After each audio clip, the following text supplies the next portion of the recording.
Hear ye, hear ye. Welcome to In the Car with Barky. Yes, I called myself Barky. I'm going to jump right into something. Let's see, can I angle that and get some better lighting? Whoa. What was that? Did that just move? Oh, it just moved. That's not great. Okay, anyways, I went and watched Ant-Man and the Wasp Quantumania, and I figure I'll just talk about it. You know, this is my thoughts in the car. It doesn't always have to be deep shit. It can be on the surface fun shit. But the critics have pretty much hammered this one. I do pay attention to the Rotten Tomato score because it's just the standard these days. My God, my mouth is dry. But the Rotten Tomato score last time I looked was like 53%. And honestly, that I get it. And the reason I do get it, spoilers ahead, by the way, if you were planning on watching this movie, like I'm going to talk about it. So you may not want to listen to this podcast of In the Car with Bark. But there was some definite plot holes, which they all have them. And again, I must reiterate that Marvel kind of blew its wad with Endgame and Infinity War. Like, that was the best of the best. That was what all Marvel fans dream of, was that kind of big, massive collaboration of characters against one evil foe. My problem with Marvel, before I talk about the movie, is the same problem I have with comic books. Like, I liked comic books for a while. I read the X Factor, Deadpool, X-Men, few others, not a lot. Some Spider-Man, some Iron Man, some Doctor Strange maybe. But I didn't read comic books for very long because it is a wash, rinse, repeat style of entertainment. It's always a hero, it's always a villain, and there's really only so much you can do with that. Like, if you think about action movies, which action movies are really cool sometimes, but sometimes it's wash, rinse, repeat. It's a hero versus a villain every single time. Even dramas don't necessarily have a villain. Comedies don't always have a villain. Action movies typically have a villain. Comic books have a villain. And it's kind of, you know, it's how many different stories can you tell based around that premise of hero-villain before it gets old. And I think Marvel's gotten really old. For context, I started watching Wakanda Forever, Black Panther 2 movie. And I've watched about 40 minutes of it. And that has taken me 3 settings. 3 fat fingers. It's taken me 3 settings to get that far. I'm trying to just keep up because I don't have anything else that I really enjoy watching. Like, me and my wife have stuff we watch. Then I have stuff I watch when, you know, I've got a few minutes alone. And like my 6-year-old, I still lay down with him to get him to sleep. Because he's very spoiled. And he's very cuddly and he's very sensitive. And when I lay down with him, I usually will throw something on my phone with my headphones on. That's been 2 Wakanda settings. And, you know, I'm just trying to keep up because there are moments of that happiness again. And I think Ant-Man, the new Ant-Man, was one of them. I personally enjoyed it quite a bit. Even with the plot holes, you know, even with the weird things, like I'll give something away here. Kang is extremely unstoppable, seemingly, until the end of the movie, and then everything just gets easy against him. Maybe not easy, but it gets really easy.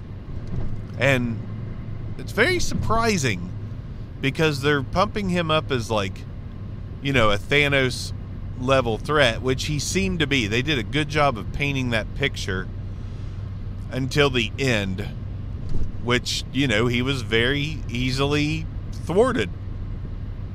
And I will say, Like, you watch the Avengers movie, if you really think about it, like, it doesn't always need to be the most powerful and this and that. If you really think about it, the first massive threat was Loki.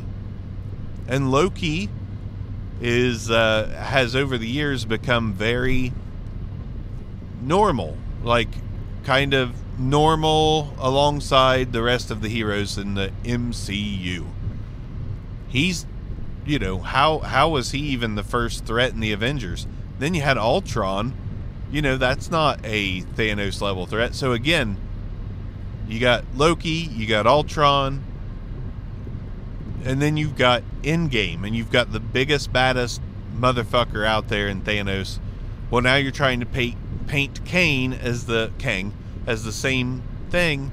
But really, we just have to accept that, like, we've seen the biggest and the baddest, and maybe Kang will become that, but not right off the bat.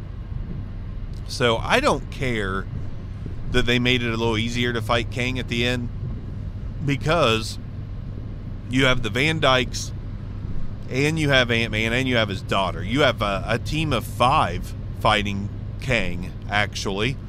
And Michael Douglas's character is absolute genius. That's kind of like having a Tony Stark. His wife is an absolute badass, which is like having a Black Widow. His daughter is like having a Spider-Man, like a young, you know, hero learning. And, you know, you got Ant-Man. That's just 4, isn't it? No, Evangeline Lilly, the Wasp, who did very little in the movie. I don't know why they said the title to Ant-Man and the Wasp. That is one complaint. Not a whole lot out of her. She did not do much. She definitely could have done more, but I'm sure they cut a lot of shit out. But I was very happy with the movie. Like, it was set in a really cool place. It looked like Strange World, the movie, the animated movie. I just thought it was a beautiful movie. There's complaints about the visual effects. Like, man, let it go. You know, just not everything's going to be perfect. Go watch Jaws and talk about the visual effects. You know, go watch Shrek, the first one, and let's talk about the animation. Like, you either enjoy the movie or you don't. It either is a good watch or it is not. And I heard Pete Davidson last night. I watched an episode of Hot Ones, and Pete Davidson really struggled with those wings. But Pete Davidson is a very, you know, you don't know anything about him until you see him in a regular setting. And he's actually a very logical person and kind of a realistic person. And he was talking about how millennials just jump right there. Like, it's a first impression thing. I guess he has like a non-disclosure agreement that you have to sign to watch his comedy shows, that you won't take any material out of his comedy show. And if you do, you know, you signed an NDA. They can come get you. But he, that's very smart to me, because comedy is, you know, comedy is offensive a lot of times. Like, comedy's going to offend somebody. You know, that's part of it. But if we're going to keep comedy alive, you have to be willing to know what you're walking into. And that's what I see with the Marvel stuff. Like, you're walking into a fun time. You're not walking into anything that's going to be up for an Oscar, Emmy, whatever. I don't fucking know. But you're walking into what's supposed to be a good time. And I typically have a good time at those movies. They're not perfect. I don't know how you think they could be perfect. They're based off comic books. Comic books aren't perfect. Like, it's not like Shakespeare's writing this shit. You know, this is entertainment. It's fun. And I had a really good time watching Ant-Man and the Wasp. I thought Jonathan Majors, who is, man, him and Pedro Pascal, they are my dudes as far as the celebrities go. I enjoy the fuck out of them. I cannot wait to watch Creed 3. That trailer gave me goosebumps. Both Creed movies have been excellent, in my opinion. Absolutely fantastic movies. And Jonathan Majors, Michael B. Jordan as well. What a fucking actor, man. But Michael B. Jordan, Jonathan Majors, that's going to be killer. Jonathan Majors was great as Kang. Fucking great. Like, he's just a great actor. He's just a great, one of the great celebrities right now. One of the great actors that we got. And he did great. Paul Rudd is Paul Rudd, dude. If you don't enjoy Paul Rudd, you're not going to enjoy anything like a Marvel movie. You know, Paul Rudd keeps it light. He keeps it fresh. Michael Douglas looks fantastic for his age, and I didn't know he went through a bout of cancer, but apparently he did and beat it, and that guy looks fantastic, man. Michael, he did a good job.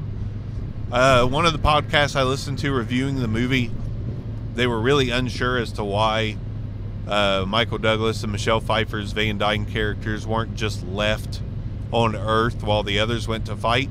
I disagree. Like, you know, if you take away, regardless of how much they contributed once they were in the quantum realm, if you take those characters away, you're putting a lot more on the characters we've never heard of that live in the quantum realm, and you're putting a lot more on just Ant-Man the Wasp and the daughter.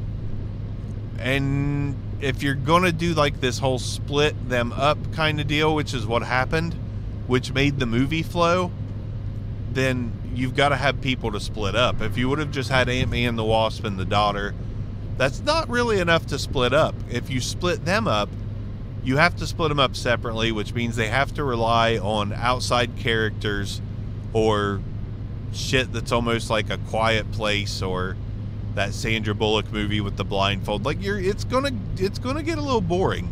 There's not going to be enough character support to make it to make it flow. And I will say the flow of that movie, they jumped right into it, and there was very few dull spots. That's what I'm looking for. I'm looking to be stimulated. Woohoo! I'm looking to be, tickled pink. Looking to be excited and laugh. And that's what a movie is to me. I don't want to overanalyze it. I don't want to sit and pick it apart. Enjoy it or don't enjoy it. It's the critic's job to pick it apart. And I read the critics' reviews and I understand them. But for me, it was a lot of fun. Thought it was a great movie. Yeah. Wakanda Forever, I don't know when I'll finish it, if I'll finish it. That's a tough one, man. That one so far. Namor, I don't give a fuck about so far. Shuri, I don't give a fuck about so far. Riri Wilson, who's Ironheart, who will be like that next Iron Man style character, I don't fucking care. I will say they jumped right into Riri Wilson, and the character development is bad. It's not good. I mean, you're introducing a new character here, and I will say Katie Lang from Ant-Man, that wasn't real good character development, but it was better than Riri Wilson because we've at least had glimpses of her in the past, even though it's a different actress. The MODOK thing was weird as fuck. Like it being Darren. They went really far outside the comics, I think. I'm not a big comic guy. This is just, I looked up MODOK on the Marvel database and I didn't see any version of him that was the Darren guy from the first Ant-Man movie. But that one was weird. The CGI there was the visual effects that was not good, in my opinion. His visual effects were terrible. His face it was not good. I don't know how you could have done it. I think they should have MODOK kind of has the scrunched up, wrinkly kind of face, almost like the guy from Ninja Turtles, who's a brain in the stomach of the robot. They should have went ahead and weathered his face a lot. Like made him look, still like Darren, but maybe scrunched everything up. The CGI would have looked better. Instead it was like all smooth and a baby face CGI, massive head kind of thing. And his massive head is supposed to be part of his intelligence. And this guy was no more intelligent. He was just floating weapon. I don't know. That part was honestly dumb, but enjoyable. I still enjoyed it. It was dumb though. But it created some comedic moments. So whatever. It's fine. It's all fine. Everything's going to be fine. But I enjoyed that more than, and I have seen all of them, except for Wakanda Forever by now. I enjoyed Ant-Man more than Doctor Strange.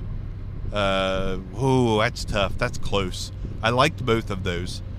Love and Thunder was trash. Absolute trash. The TV shows got, Moon Knight was just okay. I liked Loki. I liked WandaVision. I liked Falcon and the Winter Soldier. Hawkeye was just okay. I did not watch the werewolf one. Haven't seen that yet. I'll add that to my list of things to do. But I will say, Marvel versus Star Wars, like the universes right now, since Star Wars is like got back up and going and cranking along, Star Wars is better. Star Wars is a lot better. You throw any of these Marvel productions, honestly, since Phase 1, because Iron Man is still just one of the best. That was a real, like an actual great story. Man, the introductions, man. When you can do half the movie with no superhero fighting and shit, and just character development, and then that second half of the movie is that excitement, that's the formula right there. But Star Wars, man, Andor, I haven't finished. I'm halfway through the last episode. Andor is the shit. Andor has been fantastic. Like, if you want to really get analytical, it's slow paced, sort of, but man, is it good. Like, it is just fucking good. The guy that plays Cassian Andor is great. The villain, the woman, oh my god, she's fucking amazing. That show's badass. I thought the Book of Boba Fett was badass. Mandalorian's awesome. Of course, those 3 trilogy movies with, the Skywalker shit. I took that for what it is, like a Marvel movie. And I enjoyed them like I enjoyed Ant-Man and the Wasp.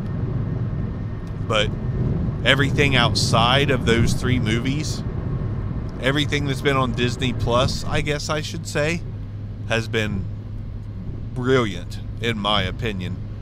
So Star Wars is that's my jam right now, is that.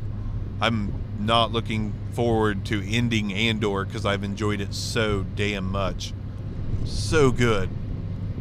Even if you're not a Star Wars fan, even if you're not a sci-fi kind of person, I think Andor is like just a great show for anyone, because it's got a little bit of everything.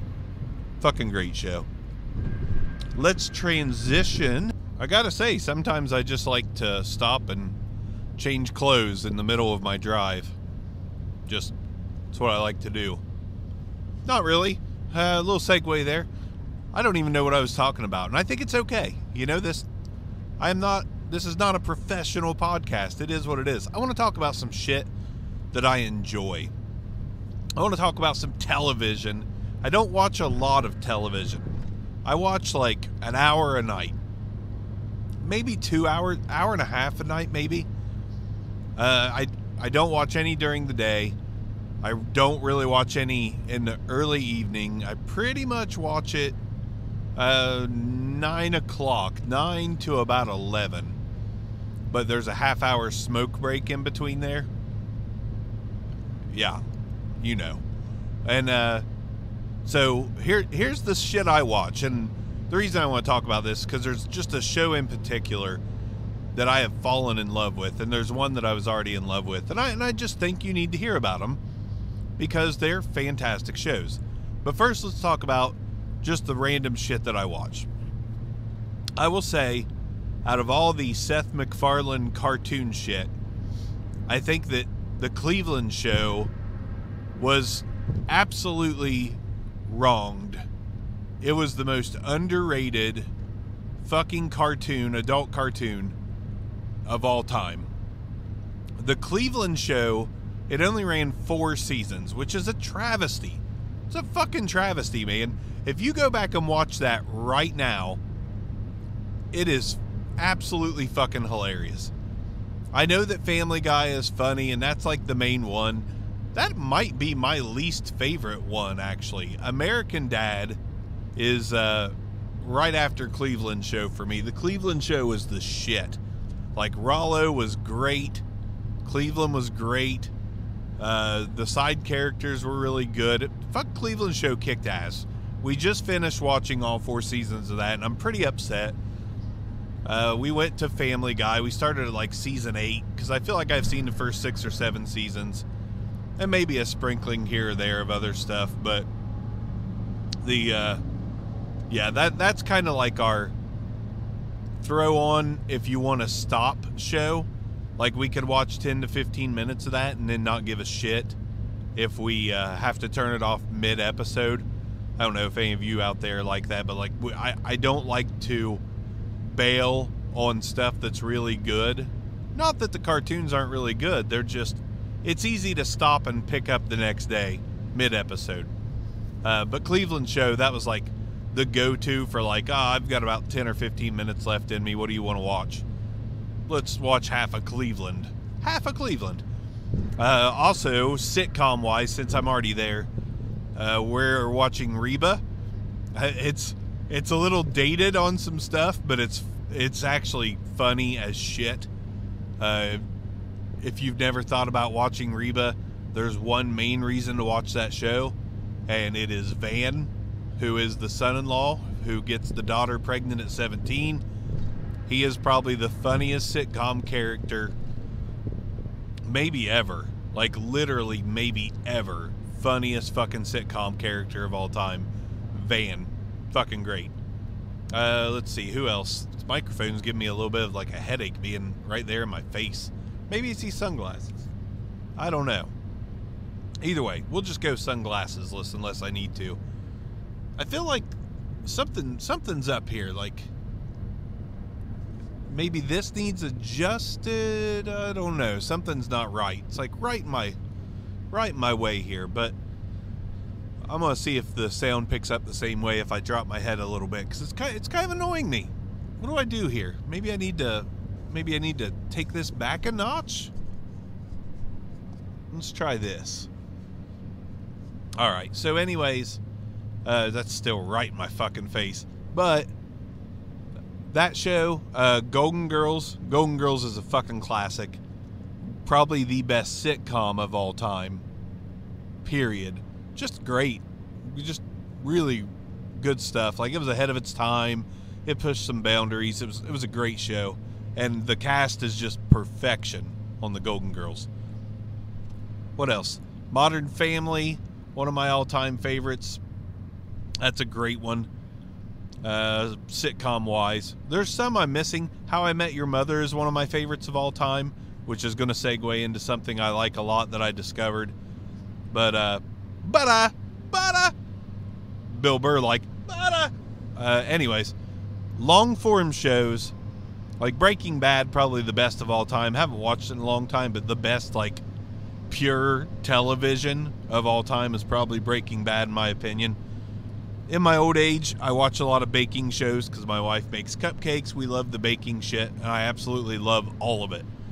All of it. Great British, Spring Baking Championship, Holiday Baking Championship, fuck, all of them. Literally all of them. They're just good. If it's a competition that someone has to leave every week and it's baking, not necessarily I don't like the Gordon Ramsay shit. Never really watched any of that.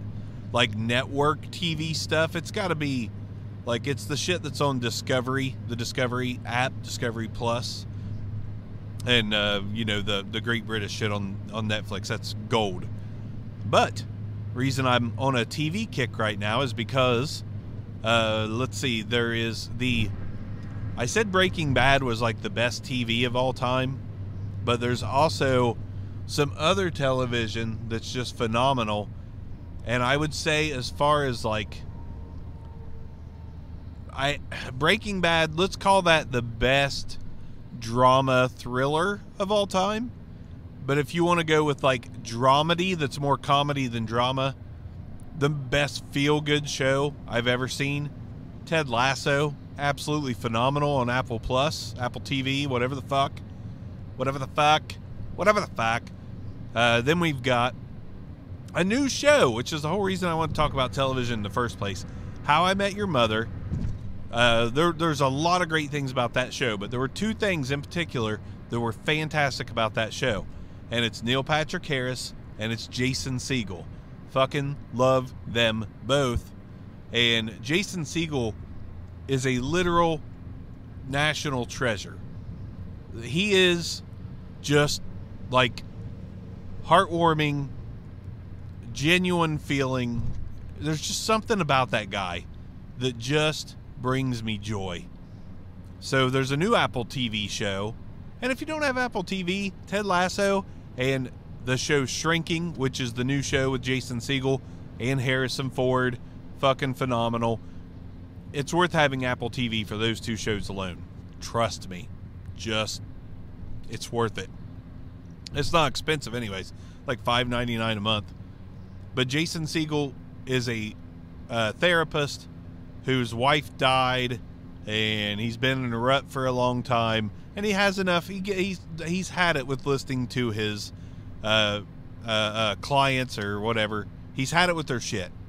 So he just starts being blunt, honest, like tells one woman to leave her husband, like he's never going to change. He's sick of hearing about it. Just fucking leave him. Long story short, definitely a dramedy. Harrison Ford's excellent because it's Harrison Ford. He's fucking excellent in everything he's in. But the show is, it's hard laughs and even not harder, but pretty hard heartstring pulls, but nothing crazy. It's like, it's a nice balance. But Jason Segel is just pure fucking gold in this show. He's gold in everything, but we're only 2 episodes in, and my God, man, I'm in love with this show. I'm in love with Ted Lasso, too. I don't think anything can beat Ted Lasso. I don't think anything can beat Ted Lasso. Fuck. I don't think anything could beat Ted Lasso from a feel-good standpoint. Like, if I've had a really shitty day or a shitty week, and I just need to feel great besides, sex with my wife. If I need to feel great, it's Ted Lasso. Man, sex with my wife and Ted Lasso. I don't know if I've ever done that because Ted Lasso's 40-minute show, 35, 40. I don't know if I've ever done that because sex always gets in the way of any show that's longer than 20 minutes. That would be one hell of an evening, though. Ted Lasso and some good old fucking. That would be great. Fantastic. And I gotta say, oh man, what's her fucking name? Rebecca in Ted Lasso, who is the Stady, who is the owner of the soccer club in that show. Oh my God. Like, I did the attraction episode a while back, like talking about how women my age are now uber attractive to me when I was afraid when I was 20 they wouldn't be at 40. Rebecca from Ted Lasso, God damn, she's hot. She's so attractive and gorgeous. Her smile,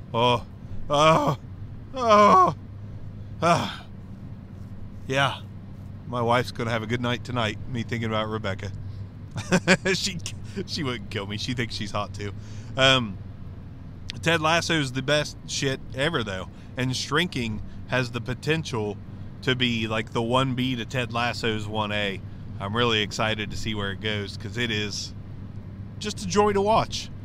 I found out another thing I watched in a minute, but the older I get, the harder it is for me to watch serious stuff. Like Law and Order SVU, all-time classic.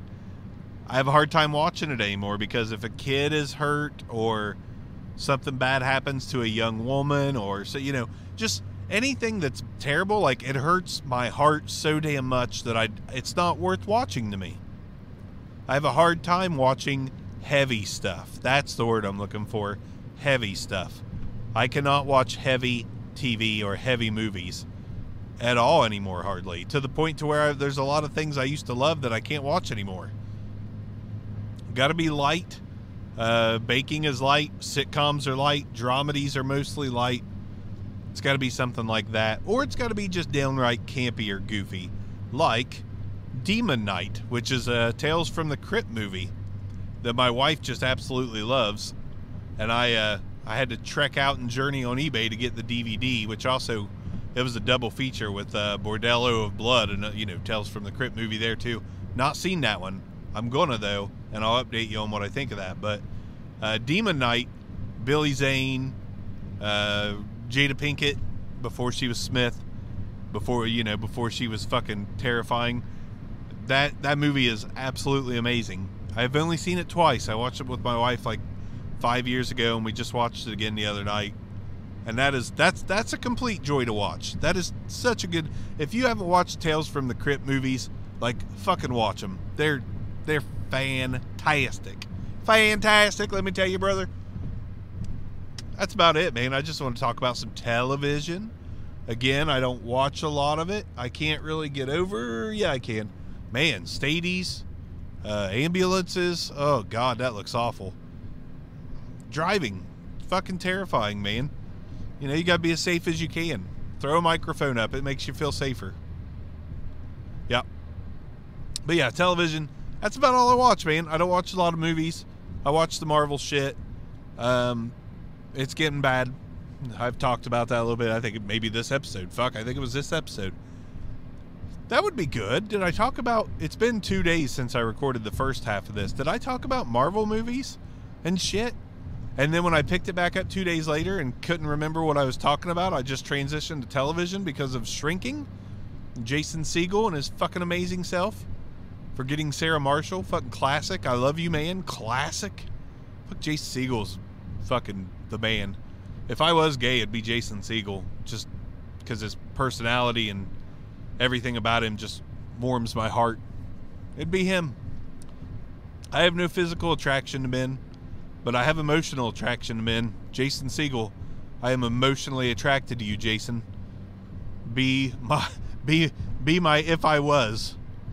Be my if I was. Alright. I'm going to end it on that weird note. It's just a fun note. Seriously, though, Jason Segel's like perfect personality. Just perfect personality. In movies and TV. I know he could be different outside of it, but I doubt it. I fucking doubt it. I bet he's just as wonderful in person. Just as wonderful in his personal life as he is on TV and movies. Alrighty. I'm going to sign out. I'm going to be safe for the last 10 minutes of my drive. Got to take my kids to the library for Roblox night so they can get their game on. And I can play on the pinball machine in the game room at the library because our library kicks ass. Little Marvel pinball coming my way. Yeehaw. See you guys next time on Bark in the Car. Bark in the Car. Bark in the Car.